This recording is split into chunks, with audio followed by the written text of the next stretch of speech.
Shalom saudara sekalian, pada kesempatan kali ini kita membahas doktrin penting untuk kaum Pentakosta yaitu bahasa roh. Bahasa roh anugerah besar bagi semua murid Tuhan. Di luar sana ada banyak pertanyaan dan perbincangan mengenai bahasa roh. Dan pada kesempatan kali ini kita membahas 3 pertanyaan yang sering ditanyakan oleh jemaat. Yang pertama, apakah bahasa roh bisa dipelajari? Nah saudara, jawabannya adalah tidak. Bahasa roh tidak bisa dipelajari. Secara konsisten dalam Alkitab kita melihat orang itu harus dipenuhi oleh karunia Roh Kudus. Lalu secara otomatis mereka akan berkata-kata dalam bahasa roh. Dalam Kisah Rasul pasal 2 ayat yang keempat, maka penuhlah mereka dengan Roh Kudus. Lalu mereka mulai berkata-kata seperti yang diberikan oleh roh itu kepada mereka. Nah saudara lihat, mereka harus dipenuhi oleh karunia Roh Kudus, baru mereka berkata-kata dalam bahasa roh. Contoh kedua, dalam Kisah Rasul 10 ayat 44-46. Ketika Petrus berkhotbah di keluarga Kornelius, maka turunlah Roh Kudus dari atas lalu memenuhi keluarga Kornelius. Dan mereka berkata-kata dalam bahasa roh. Jadi saudara, kita jelas bahwa bahasa roh itu secara otomatis diberikan langsung oleh Roh Kudus, bukan oleh manusia. Karena itu kita percaya tanda awal orang dibaptis Roh Kudus adalah dia berkata-kata dengan bahasa roh. Pertanyaan kedua, apakah orang yang tidak berbahasa roh akan masuk neraka? Jawabannya jelas tidak saudara. Kenapa? Karena urusan surga dan neraka itu mengenai keselamatan. Dan orang percaya kita selamat by grace through faith. Karena kasih karunia melalui iman. Tidak ada indikasi mengenai bahasa roh. Meskipun begitu, orang percaya akan kehilangan manfaat besar kalau mereka tidak berbahasa roh. Ada beberapa manfaat yang dijelaskan oleh Alkitab. 1 Korintus pasal 14 ayat yang keempat mengatakan begini. Mereka yang berbahasa roh sedang membangun dirinya sendiri. Kata membangun di situ menggunakan kata oikodomeo. Artinya seperti orang membangun tembok. Batu bata demi batu bata dibangun sampai menjadi tembok yang kokoh. Orang yang berbahasa roh sehari demi hari mereka berbahasa roh menguatkan manusia rohani mereka. Meskipun manusia batinia, meskipun manusia jasmani kita lemah, tetapi manusia rohani kita kuat. Dan manfaat kedua, Roma 8 ayat 26. Dikatakan roh juga membantu dengan berdoa untuk kita kepada Allah. Dengan keluhan-keluhan terdalam yang tidak terucapkan. Nah saudara, seringkali di rumah ketika kita berdoa kita kehabisan kata-kata untuk berdoa dalam bahasa Indonesia mungkin. Tetapi ketika kita berbahasa roh kita bisa berdoa terus menerus sampai roh itu mengeluarkan keluhan terdalam kepada Bapa mewakili kita semua. Pertanyaan ketiga, apakah semua orang bisa berbahasa roh? Jawabannya adalah ya. Kita kaum Pentakosta meyakini semua orang percaya yang lahir baru yang mau mereka bisa berbahasa roh.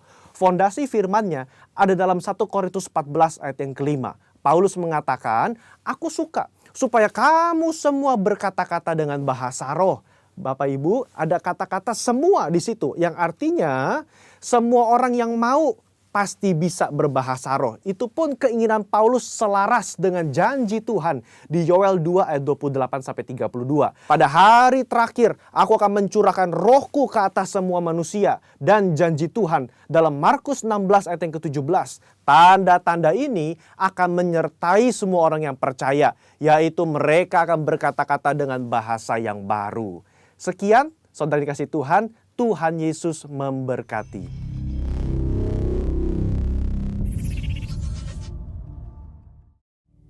Shalom Bapak Ibu semua, Bapak Ibu diberkati Tuhan pagi hari ini. Mari kita semua yang diberkati Tuhan, kita sama-sama bangkit berdiri, kita siapkan hati kita. Kita datang untuk kita beribadah pada pagi hari ini. Bapa, dalam nama Yesus Kristus kami mengucap syukur Tuhan buat berkat-Mu yang Kau limpahkan pada pagi hari ini. Kalau Kau sudah menyertai kami dalam segala aktivitas kami sepanjang minggu Tuhan.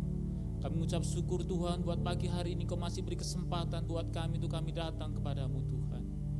Ya Tuhan, kiranya Engkau mengurapi Tuhan kami dalam ibadah kami pada pagi hari ini Tuhan. Engkau ada dan Engkau hadir dalam setiap pujian kami. Engkau ada dan hadir dalam setiap firman yang hendak kami dengarkan Tuhan. Bila dalam ibadah kami pada pagi hari ini Tuhan, kami boleh menerima lawatan-Mu Tuhan. Bila setiap kami yang sakit boleh Kau sembuhkan. Setiap kami yang lemah boleh Engkau kuatkan. Setiap kami yang berbeban berat boleh Engkau lepaskan Tuhan. Terima kasih Tuhan. Kau urapi Tuhan setiap hamba-hambamu yang melayani Engkau pada pagi hari ini. Kau urapi Tuhan untuk setiap pujian untuk hamba-Mu yang menyampaikan firman-Mu. Kau urapi kami semua ya Tuhan. Terima kasih Tuhan Yesus buat pagi hari ini ya Tuhan. Kami rindu lawatan-Mu, kami rindu jamahan-Mu Tuhan. Kau memberikan kekuatan buat kami. Terima kasih Tuhan Yesus, terima kasih. Kami serahkan Tuhan untuk ibadah kami pada pagi hari ini. Dalam satu nama Tuhan kami Yesus Kristus, kami berdoa mengucap syukur. Mari kita semua yang percaya kita katakan bersama, amin. Pagi Bapak Ibu Saudara yang terkasih, mari beri kemuliaan bagi Tuhan kita. Oh haleluya. Bapak Ibu Saudara yang ada di gereja, bahkan ada yang di rumah, dan dimanapun Bapak Ibu boleh mengikuti ibadah pagi hari ini. Tidak terasa kita sudah ada di bulan Desember, di akhir penghujung tahun.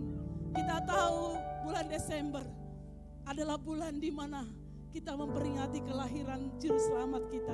Saudara, saya percaya bulan Desember akan mendatangkan mujizat dalam kehidupan kita. Amin. Saudara, sudah hampir 10 bulan kita masuk dalam masa pandemi. Saya yakin di bulan Desember ini kita akan mengakhirinya, saudara. Yang percaya katakan amin. Karena itu, mari pagi hari ini kita memuji Tuhan. Kita sambut Dia Raja di atas segala raja. Dia datang ke dunia supaya saya dan saudara boleh diselamatkan dari dosa. Mari saya undang semua bangkit berdiri. Kita datang kepada Tuhan. Beri kemuliaan bagi nama Tuhan. Haleluya. Mari tepuk tangan bersama-sama saudaraku. Pagi ini kita memuji Tuhan. Kita naikkan pujian bagi Raja kita.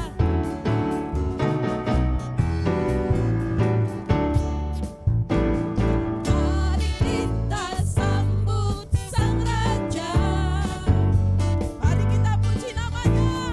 Mari kita puji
Yesus datang bagimu.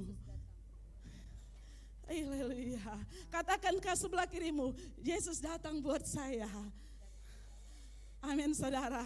Dia datang buat kita yang percaya dan mengasihi dia. Tepuk tangan buat Tuhan Yesus. Silakan duduk Bapak Ibu Saudara. Puji nama Tuhan. Betapa indah pagi hari ini. Kami ada bersamamu Bapa.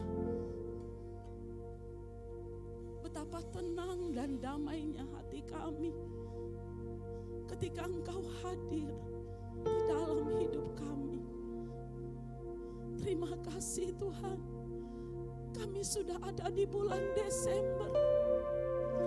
Di penghujung tahun ini Tuhan. Kami tahu Tuhan dari awal tahun ini sampai mengakhiri tahun ini. Begitu banyak Tuhan yang Kau perbuat dalam hidup kami. Begitu banyak karya-Mu di dalam hidup kami. Sekalipun kami masuk di tahun dimensi yang baru, di mana kami mengalami perubahan yang luar biasa di dalam kehidupan kami. Tapi kami percaya Tuhan, di bulan Desember, di bulan yang penuh damai, di bulan yang penuh dengan kasih Tuhan, kami percaya bulan ini adalah bulan mujizat bagi kami. Bulan berkat dalam hidup kami. Bulan pengampunan atas kami. Pagi hari ini bersama umat-Mu Tuhan. Keluarga demi keluarga yang ada di rumah. Bersama suami, istri, anak-anak, orang tua mereka. Bahkan kami hamba-hamba-Mu di gereja pagi ini. Kami mau buka hati kami, mau menyembah-Mu Tuhan.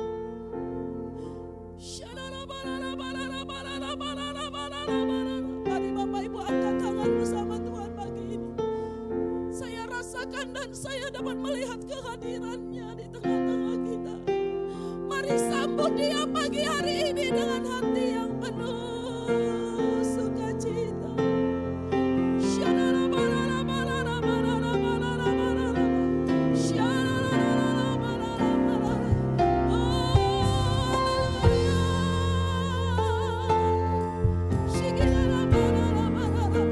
Ini kami Tuhan, ini umat pilihan-Mu, ini anak-anak-Mu Tuhan, kami bersama datang menyembah.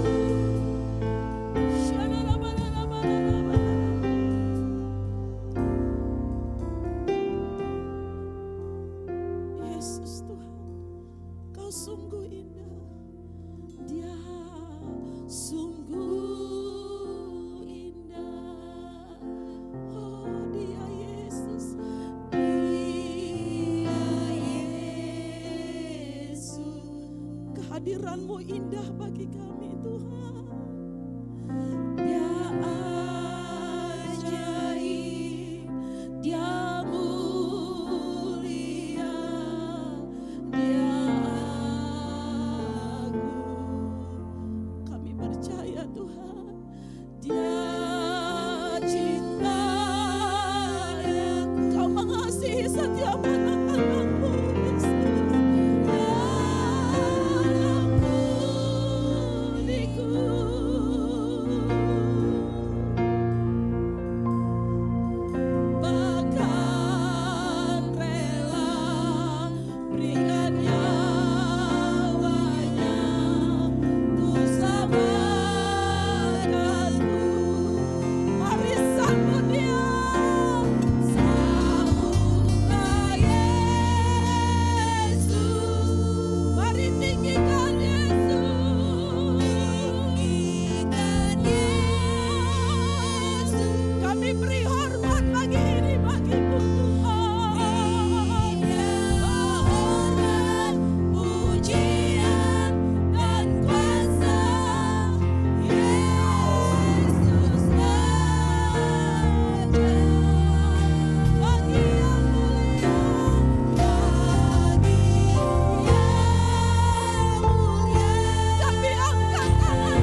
angkat pujian ini. Sungguh,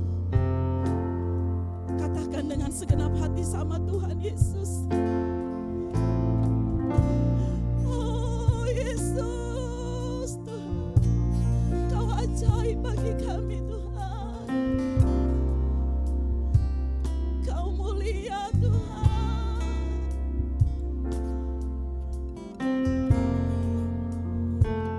Mari sama-sama katakan, Dia cinta daku, Dia cinta daku. Yesus mengasihi dan mencintaimu Bapak Ibu Saudara. Dia tak pernah meninggalkanmu. Oh, Dia mengampuniku. Bahkan rela berikan nyawanya untuk selamatkanku. Mari bangkit berdiri bersama-sama, angkat kedua tangan. Sambutlah Yesus.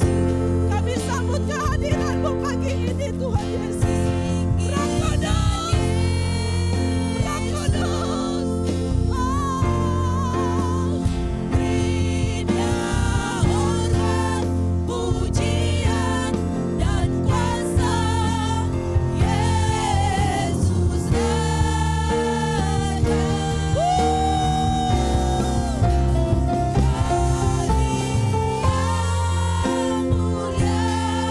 Kami angkat tangan kami Tuhan.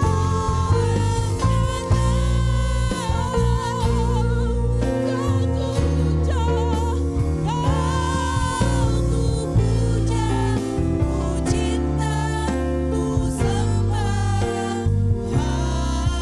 Haleluya. Mari datang sama Tuhan. Sambutlah Yesus. Kami sambut kedatangan-Mu ya Tuhan.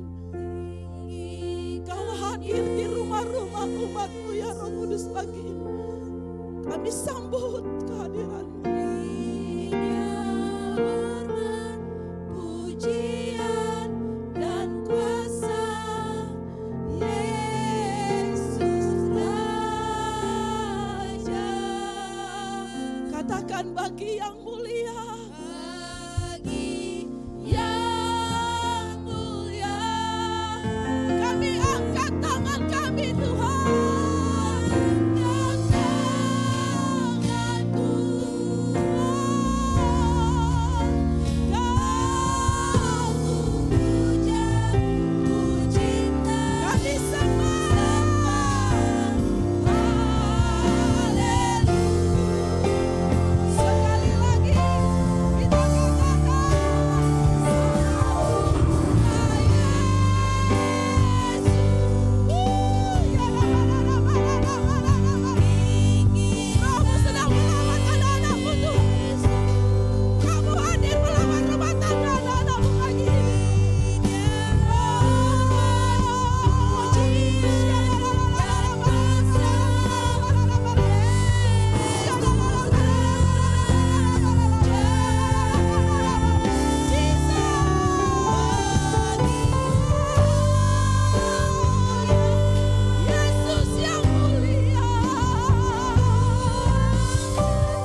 rumah mari berbahasa roh, baik di gereja mari berbahasa roh bersama-sama. Satukan rohmu dengan Roh Kudus pagi hari ini.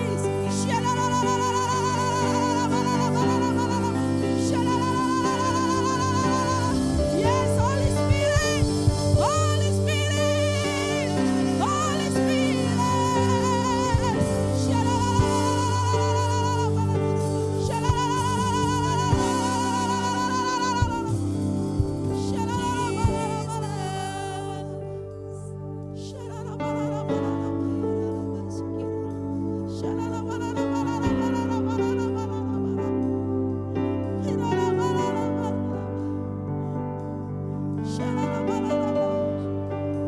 Yesus, Yesus. Roh Kudus, ya Roh Kudus, ya Roh Kudus, ya Roh Kudus.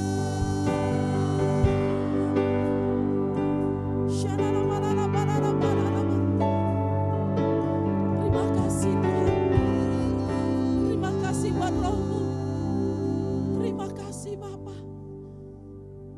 Kami rasakan rohmu menjamah hati kami.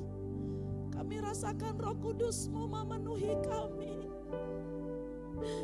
Sebab Engkaulah kerinduan kami pagi ini ya Roh Kudus.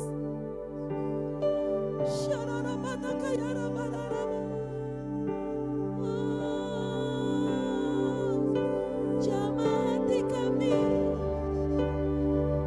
pulihkan hati kami, sembuhkan hati kami, padui hati kami. Oh Yesus, terima kasih Tuhan. Thank you Lord, thank you Jesus. Kau ajaib bagi kami, Engkau mulia dalam hidup kami. Silakan duduk Bapak Ibu Saudaraku. Bapak Ibu pagi hari ini, tiba-tiba Roh Kudus ingatkan saya, untuk saya boleh bersaksi bagi Bapak Ibu.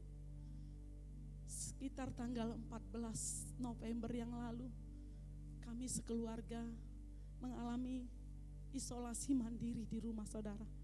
Karena salah satu anggota keluarga kami positif COVID-19. Saudara, bagi kami itu sangat kami rasakan, kami terkejut dan kami tidak menyangka kalau itu boleh kami alami. Di awal-awal, di hari-hari pertama, rasanya memang berat saudara, berat sekali kami alami. Saya katakan Tuhan, kami sungguh-sungguh melayani-Mu. Anakku baik di hadapan-Mu. Tapi kalaupun Tuhan boleh izinkan terjadi atas keluarga kami tahu itu mendatangkan kebaikan. Mungkin kami harus lebih disiplin. Mungkin kami harus lebih lagi taat kepada protokol kesehatan. Mungkin kami sedang dibentuk Tuhan. Saudara, kami adalah orang pertama di RT kami yang kena saudara. Jadi begitu heboh sekali ketika kami lapor kepada RT. Banyak hal yang kami alami. Tekanan, perkataan yang sangat membuat kami sepertinya kami adalah orang yang berdosa. Orang yang terhukum. Orang yang dianiaya. Tapi puji Tuhan saudara, kami berdoa malam itu. Kami bilang Tuhan, Engkau baik. Sedikit pun dalam doa penyembahan kami tidak mengeluh sama Tuhan saudara. Di sini ada suami saya. Tidak, kami katakan Yesus Engkau baik. Saudara, banyak hal yang kami alami. Tapi kami percaya banyak orang yang memperkatakan tidak baik, melakukan yang gak baik bagi kami akibat kami mengalami. Mungkin 2 orang, 3 orang saja. Tapi ada 50 orang yang mengasihi kami. Termasuk Bapak Ibu Engkau yang hadir di sini. Yang sudah mendoakan kami. Yang yang sudah memberikan bantuan bagi kami. Kami tidak dapat membalasnya. Kami hanya berdoa, Tuhan berkati mereka. Saudara, yang membuat hati saya sangat waktu itu adalah ketika itu kami sedang ingin mempersiapkan sesuatu buat Tuhan. Tapi Tuhan suruh kami berdiam 2 minggu di rumah. Kami hanya memuji menyembah Tuhan. Kami mengoreksi diri kami. Mungkin memang ada sesuatu yang memang harus kami perbaiki. Tapi kami bersyukur dukungan banyak orang, termasuk Bapak Ibu, Gembala, Wakil Gembala, para diakonis yang mendoakan menunggu kami. Sehingga kami waktu itu bingung, saya belum belanja saudara. Karena itu memang waktu itu kami sibuk 3 hari. Kita tahu hambanya sudah dipanggil Tuhan, kami melayani dari pagi sampai sore sehingga saya nggak mengisi kulkas saya. Tapi Tuhan baik. Tuhan pelihara kami dengan bantuan Bapak Ibu. Sehingga kami bisa makan. Kami bisa menikmati kebaikan Tuhan. Bapak Ibu saudaraku, banyak perjalanan yang kami alami. Tapi tanggal 1 Desember, pas 1 Desember saudara, bulan Desember, makanya saya katakan bulan mujizat. 1 Desember hasil swab kami keluar semua. Dan semua dinyatakan negatif. Tepuk tangan buat Tuhan Yesusku yang baik. Saudara, 1 Desember, hari itu hari kemenangan dalam hidup kami. Saudara, Bapak Ibu mungkin yang sedang ikut ibadah pagi ini, engkau sedang diisolasi oleh karena COVID. Saya mau katakan, kita punya Tuhan Yesus. Kita masih punya Tuhan Yesus. Walau sekelilingmu tidak menerimamu, walaupun sekelilingmu menganggap itu hukuman atasmu, pagi ini aku katakan bagi engkau, Yesus mengasihimu, Yesus menerimamu. Dia tidak pernah mengecewakanmu. Mengucap syukur sama Tuhan, datang sama Tuhan, Dia pasti menolong. Berikan hati yang bersyukur. Jangan sakit hati. Jangan simpan amarah. Cepat-cepat mengampuni. Maka Tuhan akan menunjukkan kasih-Nya. Semangat bagi Bapak Ibu engkau yang diisolasi. Semangat. Tuhan Yesus ada. Dia tidak pernah menganggap kita orang-orang hukuman. Tapi Dia selalu mengasihi kita. Sekalipun kita bersalah. Hanya Dia yang dapat menerima kita apa adanya.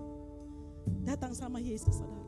Sehingga pagi hari ini saudara, ada satu lagu yang Tuhan taruh di hati kami. Lagu ini yang kami nyanyikan bagi Bapak Ibu. Apapun persoalan malam hari ini. Ketika 14 hari kami seperti terkurung. Seperti kami gak punya pengharapan menantikan hasil swab. Mungkin Bapak Ibu lain masalahnya dengan kami. Mungkin engkau sudah terkurung dengan sakitmu. Masalah pergumulan pekerjaan ekonomimu. Pagi ini ketika kau percaya sama Tuhan, maka engkau sanggup menanggungnya. Karena Dia yang menolong dan setia kepada kita. Amin Bapak Ibu. Mari bangkit. Lihat Dia datang. Dia datang buat kita yang membutuhkan pertolongannya. Penolong yang selalu setia.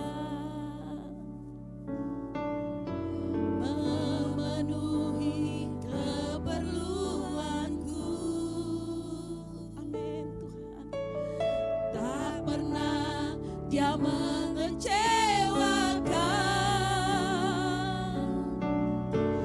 Yesusku tak pernah gagal. Sekali lagi mari sama-sama katakan, penolong yang setia. Penolong yang selalu setia. Yesus menolongmu saudara. Memenuhi keperluanku. Tak pernah Dia mengecewakan. Yesusku tak pernah gagal. Oh segala berkat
Kau Bapa yang setia bagi kami. Kau sahabat di dalam hidup kami. Kau yang mengerti dan peduli. Sebab kasih-Mu besar dalam hidup kami. Bapa, terima kasih kalau sebentar kami mau mendengarkan firman-Mu. Tuhan, penuhi kami dengan firman-Mu. Sehingga firman Tuhan yang kami dengar pagi ini sungguh membawa sukacita, membawa berkat dalam hidup kami. Urapi hamba-Mu, urapi kami semua. Di dalam nama Tuhan Yesus kami siap mendengarkan firman-Mu. Mari semua kita yang siap mendengarkan firman Tuhan, sama-sama katakan amin. Puji Tuhan, haleluya. Shalom Bapak Ibu, shalom umat Tuhan, shalom generasi Tuhan. Senang sekali bisa berjumpa dengan Bapak Ibu, saya Yori Abbas dan mendapat kesempatan untuk menyampaikan firman Tuhan edisi renungan kita pada hari ini. Nah, sebelum kita lebih jauh, mari sama-sama kita satu dalam doa. Bapa, aku berdoa Engkau melepaskan pengurapan-Mu ke dalam batin kami semua. Urapi hidup kami ya Bapa, baik hamba-Mu maupun semua umat Tuhan yang mendengarkan berita firman Tuhan hari ini.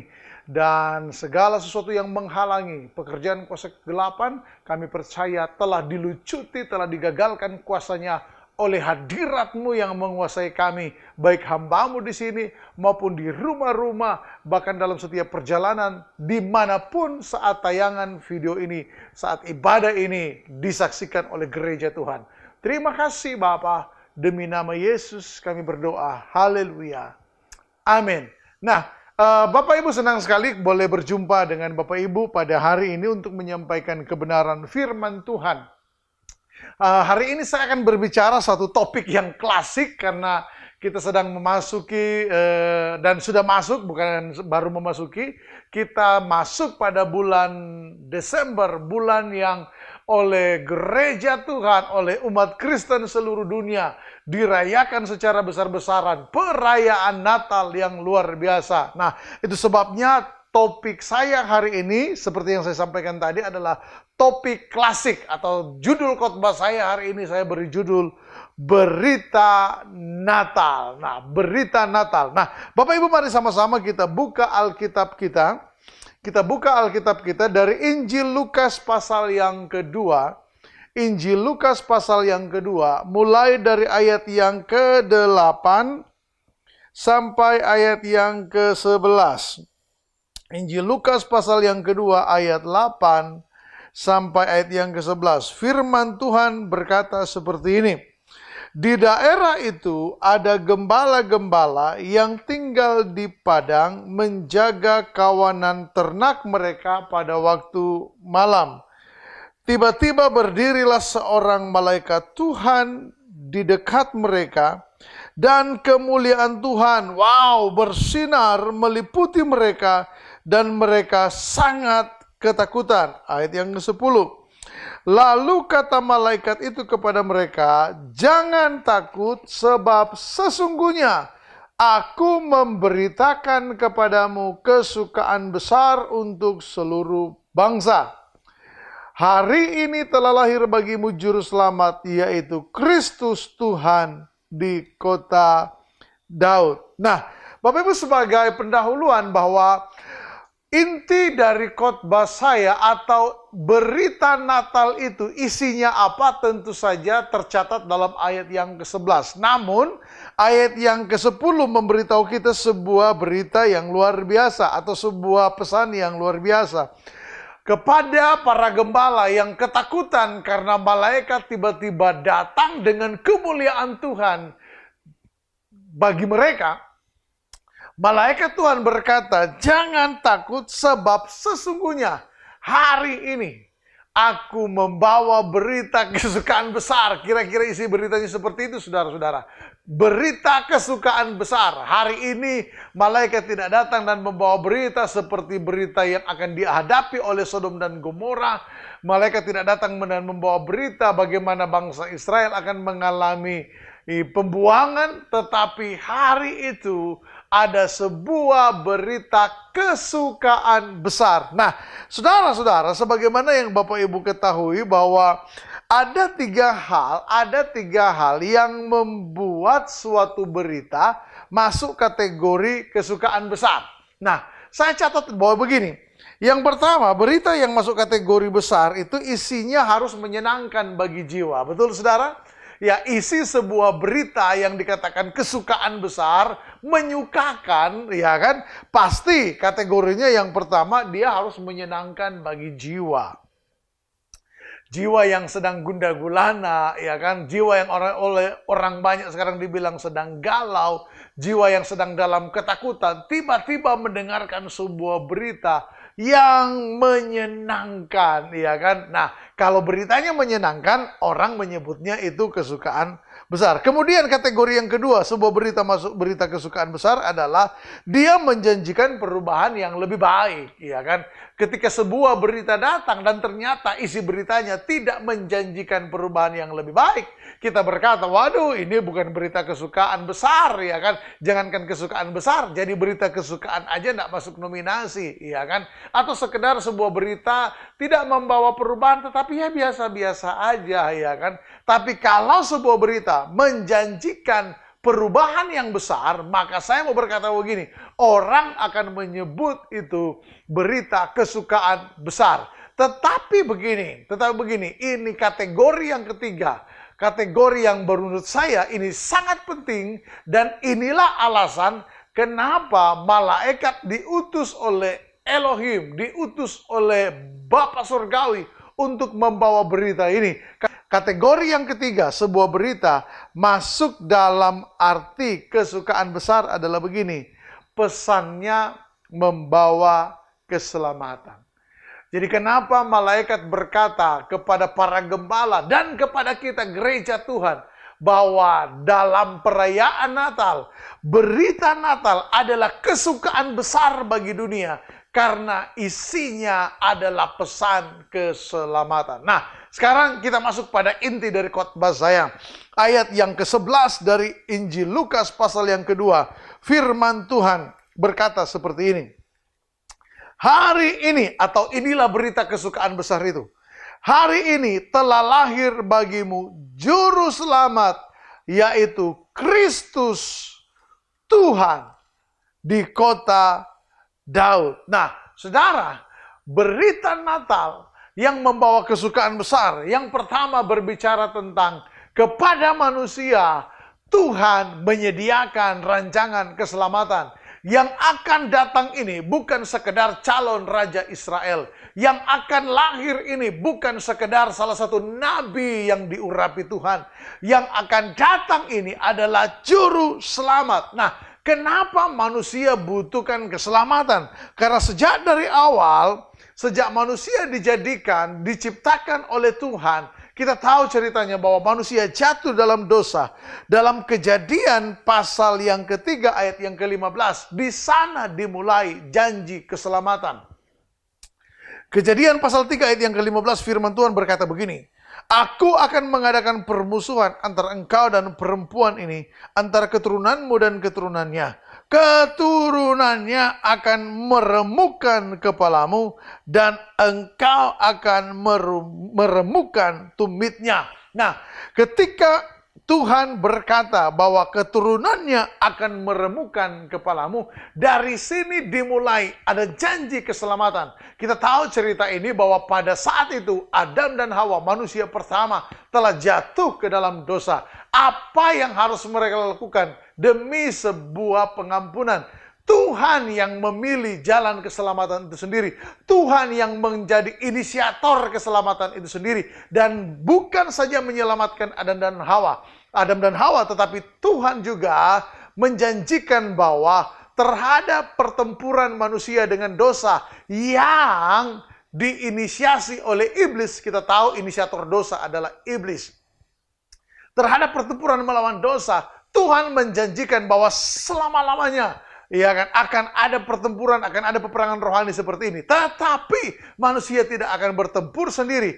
Akan ada suatu masa di mana keturunan manusia ini akan meremukkan kepala dari ular itu. Akan menaklukkan pertempuran manusia dengan dosa lewat apa? Lewat pengorbanan. Nah, kata pengorbanan sebenarnya secara eksplisit ada di dalam ayat ini. Ketika Tuhan berkata kepada iblis bahwa keturunan manusia akan meremukkan kepalamu dan engkau akan meremukkan tumitnya. Seolah-olah kok iblis juga bisa dapat kesempatan. Tidak, saudara-saudara. Maksud dari ayat ini bukan berarti pertempurannya itu sama-sama luka parah dua-duanya. Kayaknya Tuhan seolah-olah nggak punya orang terbaik. Tetapi sebenarnya ini adalah pemberitahuan awal bahwa begini, ada penderitaan bagi Kristus di balik rancangan keselamatan. Dan kita tahu Golgota menunjukkan itu.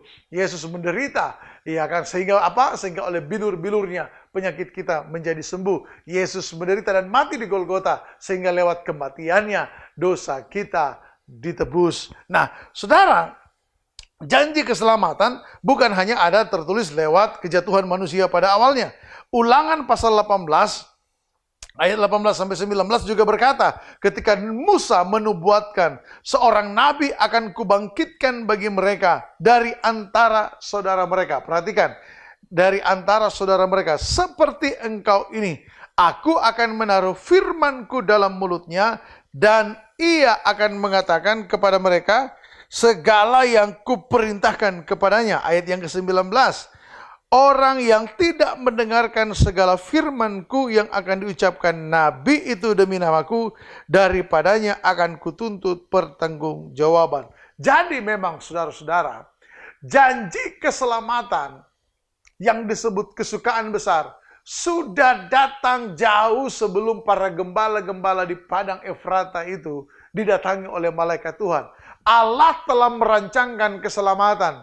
Rancangan keselamatan ini ada sejak manusia jatuh dalam dosa. Itu sebabnya bahwa begini, kepada kita, kepada gereja Tuhan saat ini, juga diberitahukan berita kesukaan ini. Dari sejak semula, saudara periksa Alkitab saudara, saudara baca kembali. Dan saya percaya bahwa biasanya setiap perayaan Natal, kita punya pembacaan Alkitab liturgi, betul ya?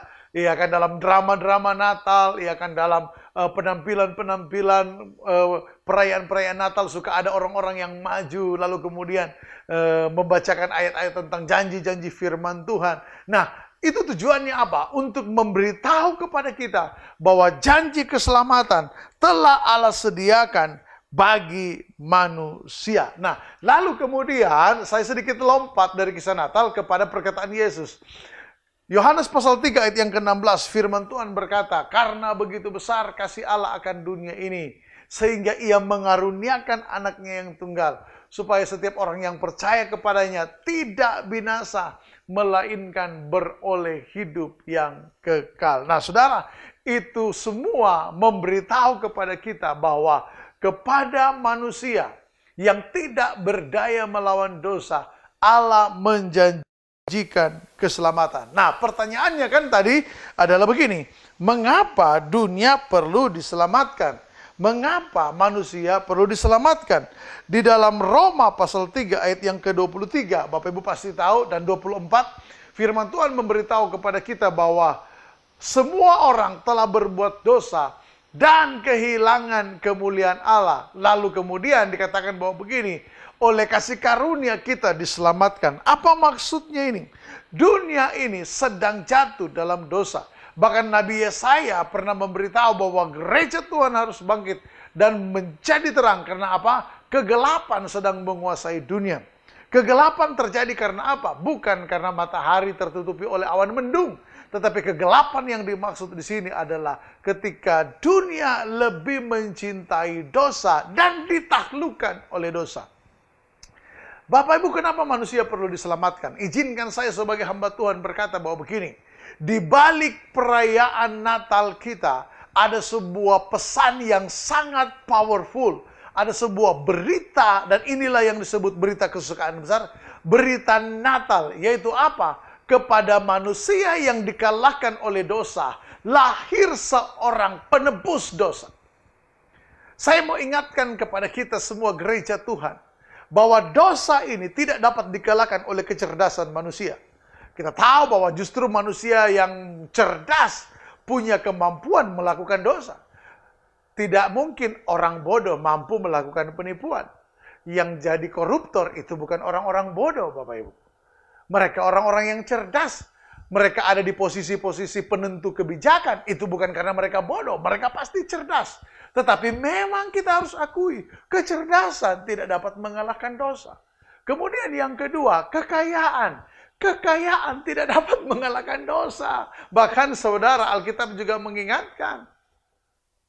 Yesus bahkan mengingatkan, orang kaya sukar masuk kerajaan Allah. Kenapa? Karena hatinya akan lebih mudah mengandalkan kekayaan daripada mengandalkan Tuhan. Bersyukur bila Bapak Ibu adalah orang yang kaya, orang yang diberkati Tuhan secara ekonomi, tetapi Tuhan mendapati hatimu, mengandalkan Dia sepenuhnya. Itu berarti engkau orang kaya yang spesial, orang kaya yang benar-benar anak Tuhan. Tetapi bahwa begini, kekayaan sebanyak apapun tidak dapat mengalahkan dosa. Justru kepada kita yang memiliki kekayaan, Alkitab memberi peringatan, hati-hati. Jangan sampai begini, waktu miskin, waktu susah, waktu bergumul ingat Tuhan, waktu melimpah lupa Tuhan, lupa keluarga. Tetapi kenapa bisa terjadi seperti itu? Dan ada orang yang seperti itu. Karena memang kekayaan tidak dapat mengalahkan dosa. Bahkan kekayaan tidak dapat membeli penebusan. Mentang-mentang orang itu kaya, lalu tiba-tiba dia datang ke gereja, Pak Pendeta, saya mau beli, ucapkan kepada saya pengampunan dosa. Oh, tidak bisa, saudara. Tidak bisa. Bahwa ada sejarah kelam gereja pernah melakukan itu, ya itu sebuah penyesatan. Tetapi saya percaya bahwa begini, tidak ada orang kaya yang diselamatkan karena kekayaannya. Semua orang berdosa, entahkah kaya, entahkah miskin, entahkah berekonomi sedang, hanya diselamatkan oleh kasih karunia. Jadi kenapa manusia perlu diselamatkan? Yang pertama, karena manusia sudah jatuh dalam dosa. Lalu kemudian yang kedua, karena memang keselamatan hanya datang dari Yesus. Injil Yohanes pasal 14, ayat yang ke-6, firman Tuhan berkata, Akulah jalan, kebenaran, dan hidup. Tidak ada seorang pun yang dapat datang atau sampai kepada Bapa kalau tidak lewat Yesus. Bapak Ibu, berita Natal selalu datang bersama dengan berita misi. Berita Natal juga selalu datang bersama dengan berita evangelistik, berita penginjilan. Karena keselamatan diperlukan oleh setiap manusia yang sudah berbuat dosa, yang pernah berbuat dosa, dan hanya Yesus. Itu kenapa malaikat datang kepada para gembala dan memberitahu. Dan kita tahu kehidupan para gembala adalah kehidupan yang keras, kehidupan yang kasar, kehidupan yang mereka tidak punya mimpi yang hebat-hebat. Kalaupun ada gembala yang punya mimpi hebat, paling dia cuma mimpi jadi juragan gembala. Tetapi kepada mereka juga diberitahu. Termasuk juga kepada orang-orang Majus yang mewakili orang-orang yang berekonomi lebih baik. Kepada mereka juga diberitakan. Dengan cara mereka sendiri. Tuhan punya begitu banyak cara untuk menjangkau orang. Tapi tujuannya satu. Setiap orang di dunia yang telah berbuat dosa harus mendengar dan menerima berita keselamatan. Berita Natal bukan sekedar berita tentang perayaan keagamaan. Berita Natal adalah berita tentang ada jawaban bagi manusia yang berdosa. Kalau hari ini Anda sedang bergumul untuk anggota keluarga Anda yang belum ikut Tuhan, yang masih hidup dalam dosa, yang belum menerima Yesus sebagai Tuhan dan Juru Selamat, doa saya bagi Anda, engkau akan melihat itu, engkau akan menerima janji-janji itu. Bahkan engkau dipakai Tuhan untuk membawa berita Natal, yaitu keselamatan dari Tuhan bagi orang-orang berdosa. Kemudian yang kedua, isi berita Natal bukan hanya Yesus sebagai juru selamat. Oh, juru selamat itu adalah solusi bagi dosa. Bahkan kalau saya boleh tambahkan, Yesus juga disebut juru selamat karena apa? Bapak Ibu baca dalam kitab Injil Yohanes, dia membuat banyak mujizat. Bahkan kurang lebih ada 7 tanda, 7 mujizat yang Yesus lakukan dalam Injil Yohanes di bagian awal yang mempertegas bahwa dia adalah Kristus. Dia adalah Mesias yang dijanjikan. Dia adalah penggenapan dari apa yang telah Tuhan sampaikan lewat nubuat Nabi Musa. Tetapi tidak berhenti sampai di situ. Para gembala juga mendengar berita dari malaikat Tuhan bahwa kesukaan besar Isinya adalah lahir juru selamat, Kristus, Mesias yang dijanjikan. Tetapi di bagian akhir juga ada satu nama, yaitu Tuhan. Kata Tuhan berarti kurios dalam bahasa Yunani. Kata kurios artinya begini, dia adalah pemilik tunggal hidup saya. Setelah kita menerima keselamatan, setelah kita menerima anugerah yang menyelamatkan, yang membebaskan kita dari dosa, setelah Sang Juru Selamat menyembuhkan penyakit kita, setelah Sang Juru Selamat menjawab kebutuhan-kebutuhan kita, lalu apa yang harus kita lakukan bagi Dia? Berita Natal kali ini yang saya sampaikan, yang saya bawa kepada saudara adalah begini. Ingat, Dia juga adalah Tuhan. Ini berita lama, ini berita klasik. Mungkin sebagian saudara berkata, Pak, tidak ada berita Natal yang lain. Saya katakan bahwa begini, bahkan saya masih membutuhkan berita ini. Bahkan saya sebagai seorang hamba Tuhan, saya perlu menginjili diri saya sendiri sampai hari ini. Saya perlu mengkhotbahkan diri saya sendiri bahwa saya punya Yesus, juru selamat saya yang menebus dosa-dosa saya. Tetapi saya juga punya Yesus sebagai Tuhan, pemilik tunggal hidup saya. Apa maksudnya itu? Bahwa kalau hari ini saya hidup, saya hanya hidup bagi Tuhan. Seperti lagu yang biasanya kita nyanyikan. Betul saudara? Bahwa kita hanya mau hidup untuk Tuhan. Kenapa kita hidup untuk Tuhan? Karena Yesus itu satu paket. Dia Tuhan, Dia Juru Selamat. Nah, kepada kita diberitahu bahwa begini, bahwa carilah dulu kerajaan Allah dan kebenarannya. Dan kalau Bapak Ibu baca teks lengkapnya, bahwa ayat itu dimulai dengan kata tetapi. Ya kan? Kata tetapi itu kan ya, kita yang pernah belajar bahasa Indonesia tentu tahu, kata tetapi selalu memberitahu kepada kita pesan paradoks atau nilai yang lebih tinggi, betul enggak? Ya kan? Di ayat sebelumnya Yesus bicara tentang kekhawatiran, banyak orang hidupnya khawatir, banyak orang ingin hidupnya memiliki kepastian. Dia tahu ya kan, dia punya persiapan baik untuk makanan, ya kan, minuman, untuk pakaian. Itu semua mewakili kegelisahan manusia. Manusia kan gelisah kepada dua hal. Yang pertama, ya pemeliharaan hidupnya. Yang kemudian, yang kedua adalah pengakuan orang atas hidupnya. Itu diwakili oleh pakaian, ya kan. Manusia itu selalu gelisah, ya kan. Dia hidupnya terpelihara apa tidak. Lalu kemudian dia diterima, dia diakui tidak. Tetapi Yesus bilang bahwa begini, semua itu dicari oleh bangsa-bangsa yang tidak mengenal Allah. Nah, bagi kita yang mengenal Allah, itu kenapa dia menggunakan kata tetapi dalam Matius 6 ayat yang ketiga. Bagi kita yang mengenal Allah, ini bagian kita. Keselamatan udah pasti, sorga mah udah pasti, pemeliharaan Tuhan udah pasti.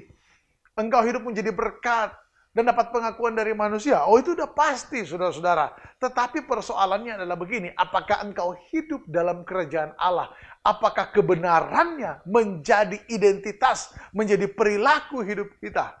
Coba ingat-ingat kehidupan kita sebentar. Bagaimana keadaan rohani kita pada tahun Natal tahun lalu. Dan bagaimana kehidupan rohani kita pada Natal tahun ini. Bukankah Natal tahun lalu rasanya lebih indah? Perasaan kita saja. Tapi bagaimana kalau perasaan Tuhan? Natal tahun ini manusia lebih indah. Kita lebih indah. Kenapa? Banyak di antara kita hari-hari ini lebih sering mengevaluasi diri. Amin, saudara. Banyak di antara kita hari-hari ini lebih sering daripada terlalu berlama-lama di keramaian. Oh, tahun lalu kita sangat tersita oleh keramaian-keramaian. Amin.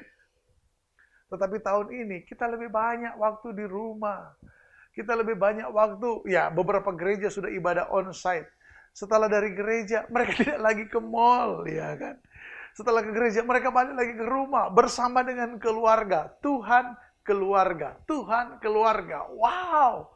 Jangan-jangan bagi kita Natal tahun ini, aduh Natal tahun ini pahit Pak Pendeta, ya kan, sepi semua. Tapi jangan-jangan saudara-saudara, pernahkah ada yang tanya Tuhan tahun ini Tuhan lebih senang nggak dengan perayaan Natal kami? Tahun lalu masih banyak rapat panitia Natal yang berantem gara-gara nggak sepakat soal pilih seragam. Udah sepakat pilih seragam, nggak sepakat pilih warna apa. Haleluya. Tetapi tahun ini jarang tuh saya dengar ada seperti itu. Bahkan di tempat kami tidak ada rapat tentang seragam Natal. Jangan-jangan Tuhan lebih senang dengan kita. Karena hari ini, di Natal kali ini, di suasana Natal bulan Desember tahun ini, kita lebih menemukan makna Natal. Saya punya Tuhan yang telah menyelamatkan saya. Saya punya juru selamat yang telah menebus dosa saya. Tetapi saya juga mau hidup untuk Tuhan. Alkitab berkata, siapa yang mengaku dirinya adalah anak Tuhan, dia wajib hidup sama seperti Tuhan Yesus pernah hidup. Wow. Lalu kemudian Efesus pasal yang kedua ayat yang 10 juga berkata seperti itu. Kita ini buatan Allah, diciptakan dalam Kristus Yesus. Apa maksudnya itu? Semua manusia buatan Allah. Amin. Tetapi tidak semua hidup di dalam Kristus Yesus. Ada banyak orang sadar, oh saya ini buatan Allah. Tetapi cara hidupnya bagaimana? Melambangkan Kristus bukan? Ternyata tidak. Rasul Paulus oleh ilham Roh Kudus mengingatkan, kita ini buatan Allah, diciptakan dalam Kristus Yesus untuk melakukan pekerjaan baik yang telah Tuhan sediakan sebelumnya. Haleluya. Sudahkah saudara, hari ini hidupmu dipersembahkan kepada Tuhan? Kalau kita pakai persembahan uang kita untuk pekerjaan Tuhan, maka seluruh hidup kita yang melakukan kebenaran adalah persembahan kepada Tuhan. Dan selanjutnya, pada bagian yang akhir, kalau hari ini kita sudah tahu bahwa berita Natal adalah yang lahir adalah Juru Selamat, Mesias atau Kristus yang dijanjikan, dan juga adalah Tuhan. Pertanyaan terakhir saya, sebelum renungan ini saya tutup, sebelum renungan ini saya akhiri, dan saudara boleh melanjutkan waktu terindah saudara bersama dengan keluarga. Siapa yang akan membawa berita Natal ini kepada dunia, kepada lingkungan di sekitar kita, kepada teman kerja kita, kepada orang-orang yang ada di sekolah, kepada rekan kerja kita? Siapa yang akan menjadi Allah Tuhan? Siapa yang akan menjadi pembawa berita? Ketika Yesus lahir, Bapa di sorga punya malaikat-malaikat untuk menyampaikan berita ke bumi. Sampai kepada para orang Majus, sampai kepada para gembala. Dan orang-orang ini membawa berita itu kemana-mana. Lalu kemudian Yesus membagikan berita keselamatan itu kepada murid-muridnya. Dan kepada orang banyak. Murid-muridnya membagikan berita itu. Bahkan saat ini sampai seluruh bangsa di semua benua mendengarkan berita tentang ini. Di zaman now, Tuhan punya siapa? Menurut saudara, menurut Bapak Ibu, kira-kira di zaman sekarang Tuhan punya siapa? Kalau saudara berkata dalam hati atau saudara menjawab di layar saudara, ya Tuhan jelas punya saya dong Pak. Kabar baik berarti engkau menangkap hati Tuhan. Tetapi begini, tahu isi hati Tuhan dan melakukan isi hati Tuhan adalah hal yang berbeda. Saya berdoa, entahkah itu saudara, juga diri saya sendiri, kita semua yang mendengarkan berita ini. Hari ini, Tuhan menemukan kita untuk membawa berita Natal kepada dunia di sekitar kita. Bahwa atas dosa yang menjadi pergumulanmu, atas dosa yang menjadi tantangan terberatmu, bahkan siap membawa engkau kepada kebinasaan, sorga punya solusi. Sorga telah memberikan Yesus lahir di dunia, memberikan contoh cara hidup yang benar sebagai umat pilihan Tuhan, dan mati di Golgota untuk menyediakan keselamatan bagi kita. Sehingga berita Natal ini benar-benar menjadi berita kesukaan. Doa saya bagi saudara, bagi Bapak Gembala, bagi para pelayan Tuhan, dan bagi semua jemaat adalah begini. Hari ini berita Natal menyegarkan jiwa kita, memberi dan menjanjikan perubahan yang lebih baik. Kalau berlalunya COVID adalah berita yang paling ditunggu saat ini, maka saya punya berita atau kita punya berita yang lebih hebat. Yaitu bahwa begini, entahkah sebelum COVID, semasa COVID, bahkan setelah COVID ini berlalu, ada jaminan penebusan dosa bagi orang-orang yang datang kepada Yesus Kristus Tuhan kita. Demikian firman Tuhan dan renungan kita pada hari ini. Bapak Ibu, doa saya adalah begini, kita menerima berita ini, kita menerima sukacita sorgawi, kesukaan besar, dan kita membagikannya. Dan bagi saudara yang siap membawa berita sorga ini, izinkan saya berdoa bagi saudara. Mari saudara boleh berdiri dari tempat duduk saudara. Kalau saudara sedang menyaksikan ini dalam keadaan mengendarai kendaraan, ya saudara tidak perlu berdiri, tetap duduk, tetapi angkat bawa hatimu kepada Tuhan. Mari kita berdoa. Bapa sorgawi, berita ini telah kami dengar berita Natal, berita kesukaan besar bahwa kami punya juru selamat. Kami punya Tuhan yang hidup dan berkuasa. Telah ada dan sampai di hati kami dan kami bersuka cita untuk berita itu. Dan inilah hidup kami. Pakai kami menjadi pembawa berita ini. Sehingga siapapun yang kami jumpai, kami akan membagikan berita ini. Sehingga berita tentang penebusan dosa, berita tentang keselamatan, berita tentang hidup bagi Tuhan menjadi berita utama, menjadi topik utama bagi kami hari ini dan di tengah-tengah perayaan Natal ini. Terima kasih Bapa. Ini doa hamba-Mu. Aku juga berdoa secara khusus bagi pengembalaan di tempat ini. Pakai Pak Gembala, Ibu beserta dengan keluarganya. Kehidupan mereka menjadi berkat. Dimanapun dan apapun yang mereka kerjakan, diberkati oleh Tuhan. Kesatuan hati bersama dengan para pelayan Tuhan yang ada melayani di gereja ini. Bahkan jemaat Tuhan adalah jemaat-jemaat yang takut akan Tuhan, yang mengasihi Tuhan, yang menjadi berkat bagi keluarga dan juga bagi bangsanya. Demi nama Yesus, kami berdoa. Kami mengucap syukur. Haleluya. Amin. Sampai jumpa Bapak Ibu di lain kesempatan. Tuhan Yesus memberkati kita. Amin untuk firman Tuhan. Kita akan mengakhiri ibadah kita akan berdoa syafaat. Saya mengundang Bapak Ibu untuk bangkit berdiri bersama-sama. Kita angkat pujian. Dengarlah doaku, ya Tuhan, biar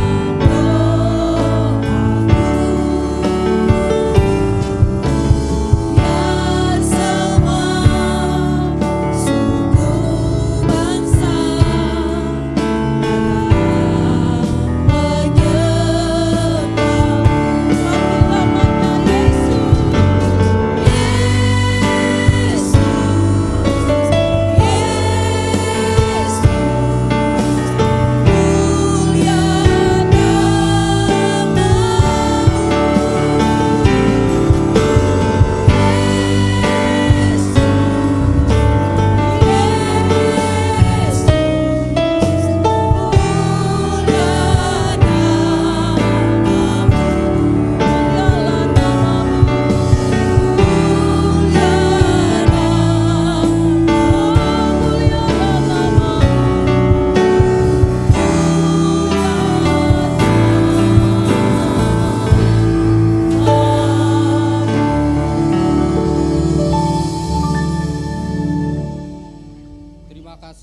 Tuhan, terima kasih Bapa. Pada siang pagi hari ini kami mengucap syukur. Engkau telah memberkati ibadah kami ya Tuhan, dari awal sampai akhir Tuhan Yesus. Amen. Tuhan, sebelum kami meninggalkan tempat ini ya Tuhan Yesus, kami mau bersyafaat ya Tuhan, berdoa Tuhan untuk bangsa, untuk semuanya Tuhan Yesus. Tuhan, terima kasih Tuhan, terima kasih atas ibadah pagi hari ini. Engkau telah memberikan kami waktu Tuhan untuk beribadah pagi hari ini ya Tuhan Yesus. Dan Engkau telah mengasihi kami ya Tuhan. Di tahun 2020 ini ya Tuhan Yesus, penyertaan-Mu sempurna. Dari awal sampai penghujung tahun ini ya Tuhan, kami masih berada di tempat ini Tuhan Yesus. Kami masih bisa menyembah-Mu ya Tuhan. Terima kasih Tuhan, terima kasih. Tuhan, kami juga mengucap syukur pada pagi hari ini atas firman-Mu ya Tuhan, yang telah kami dengar ya Tuhan Yesus. Biar firman-Mu menguatkan kami ya Tuhan, menguatkan iman kami ya Tuhan kepadamu ya Bapa. Berkati hamba-Mu yang telah menyampaikan firman-Mu ya Tuhan Yesus. Berkati pekerjaannya, berkati pelayanannya, rumah tangganya, apa yang dilakukannya ya Tuhan, menyenangkan Engkau ya Bapa. Terima kasih Tuhan, terima kasih Bapa. Kami juga berdoa semua Tuhan untuk pengerja di tempat ini, dari worship leader, singer, pemain musik, multimedia, sound system ya Tuhan Yesus. Kau berkati semua Tuhan Yesus. Kami juga berdoa untuk jemaat-jemaat-Mu ya Tuhan, baik yang di tempat ini maupun yang di rumah-rumah ya Tuhan. Kau berkati rumah tangganya, Kau berkati pekerjaannya, kesehatannya, anak-anaknya ya Tuhan. Apa yang dilakukannya, apa yang dikerjakannya, mendatangkan berkat bagi-Mu ya Tuhan Yesus. Terima kasih Tuhan, terima kasih. Kami juga berdoa Tuhan untuk Bapak rohani kami, dari gembala pembina kami ya Tuhan, Bapak Insinyur Noto Raharjo, Niko Noto Raharjo ya Tuhan, beserta jajarannya, dan gembala rayon kami Bapak Wiwi Kumulyono beserta jajarannya, dan gembala kami tempat ini ya Tuhan, Pak Kris Gideon beserta wakilnya Bapak Sugandi ya Tuhan Yesus. Kau berkati ya Tuhan pelayanannya, Kau berkati rumah tangganya, pekerjaannya ya Tuhan. Apa yang dilakukan sesuai dengan apa yang menjadi kehendak-Mu ya Bapa. Terima kasih Tuhan, terima kasih.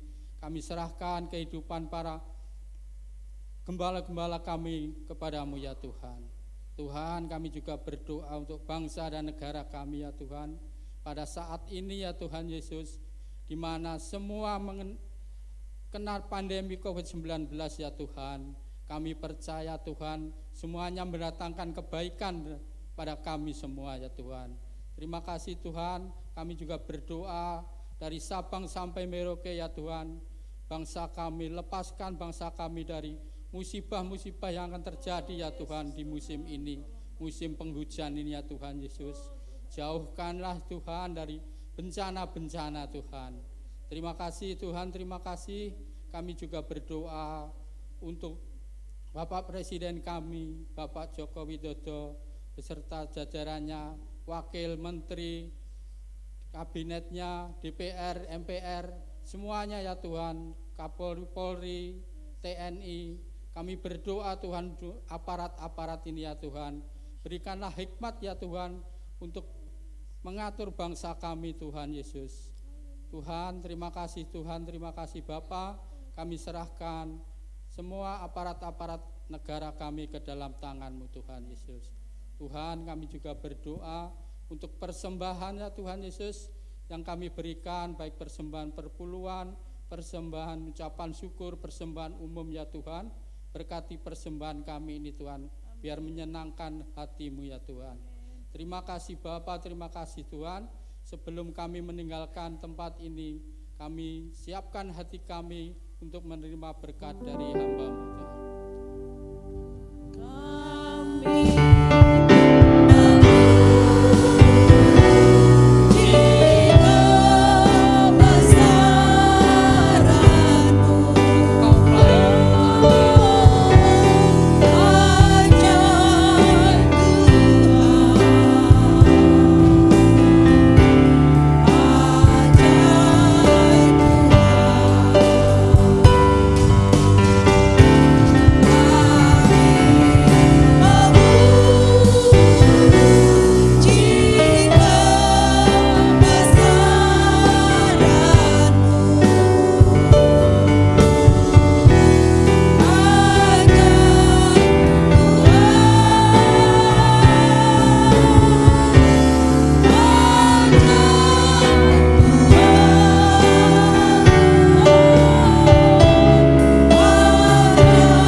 Bagi kami, Engkau mengasihi kami Tuhan Yesus.